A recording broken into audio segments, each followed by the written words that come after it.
Oh, ibu tak siap lagi ke? Kita orang dah lapar dah. Alah, dah lapar ke? Lepas tu, alah, ibu sekejap dah siap ni. Mesti ibu make up lama. Lah, ibu tak payah pakai make up lah. Dah cantik dah ni. Betul. Ibu-ibu tak payah pakai, orang kata tak payah pakai makeup pun tak apa. Tapi sunscreen jangan tinggal. Tips untuk mak-mak yang nak bersiap cepat kan, korang pakai ni je tau. Yang ni dia ada 3 in 1 tau. Ada serum kat dalam dia. Lepas tu ada sunscreen dengan foundation sekali. Tinted sunscreen ni kan korang.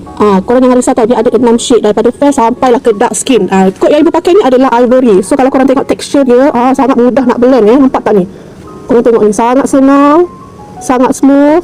Kalau korang tengok sebelah perbezaan yang ibu dah pakai dengan yang ibu tak pakai. Korang tengok dia sangat senang blend, sangat ringan ya. So ibu akan buat finishing lah untuk belah sini pula. So kalau pakai tinted sunscreen ni kan, nampaklah muka kita ni bersiap korang. Ini adalah look finishing ibu. So ibu dah pakai sekali lah dengan eyeshadow sikit, lepas tu blusher sikit, lepas tu ibu letak eyebrow sikit, ibu letak lipstick sikit. So nampaklah bersiap, ringan, sangat mudah ya. Ibu dah siap dah, cepat tak? Wah, cepatnya ibu siap. Cantik lah. So ini dalam beberapa jam dah kena panas matahari Malaysia ni yo.